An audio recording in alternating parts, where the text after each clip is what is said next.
దేవుడి మీద నమ్మకం లేని వాళ్ళకి దేవుడు ఉన్నాడు అని నమ్మటానికి ఈ కథే ఒక నిదర్శనం. సిటీలోనే ఒక పెద్ద డాక్టర్ సత్యదేవ్. ఇతను అసలు దేవుని నమ్మేవాడే కాదు. సిటీలోనే టాప్ డాక్టర్. ఏ వ్యాధినైనా వెంటనే నయం చేసే డాక్టర్. ఇతనికి ఒక రోజు వాళ్ళ అమ్మని కలవాలని అనిపించి వాళ్ళ అమ్మగారిని కలవటానికని పట్నం నుంచి సిరిపురం బయలుదేరారు.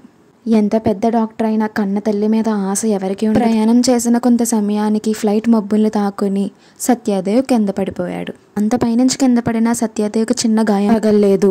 చుట్టూ అంతా చీకటి అడవి. అతనికి ఏ దారిలో వెళ్లాలో కూడా తెలియదు. అలా వెళ్తుండగా దూరంగా ఒక మామగారు కనిపించారు. సత్యదేవ్ ఆ మామగారి దగ్గరికి బయలుదేరారు. ఆ మామగారు ధ్యానం చేసుకుంటూ కూర్చున్నారు. దేవుని ప్రార్థిస్తున్నారు. ఆకలితో ఉన్న సత్యదేవ్ ఆ మామగారి దగ్గరికి వెళ్లి తినడానికి ఏమైనా ఉన్నాయేమో అని అడిగారు.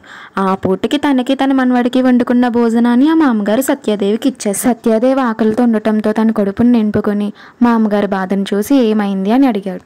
అప్పుడు ఆ మామగారు సత్యదేవ్ తోటి ఇలా అంటున్నారు, నా మనవడికి 6 నెలల నుంచి అస్సలు బాలేదు. ఎన్ని హాస్పిటల్ తిరిగినా నయం కాలేదు. సిటీలో ఉన్న పెద్ద డాక్టర్ సత్యదేవ్ గారి దగ్గరికి తీసుకువెళ్ళాలి అని అన్నారు. డబ్బు నా దగ్గర లేదు, అందుకే బలవంతుడిని ప్రార్థన చేసుకుంటున్నాను అని అన్నది. అప్పుడు అర్థమైంది సత్యదేవ్కి దేవుడు ఎంత గొప్పటివాడు.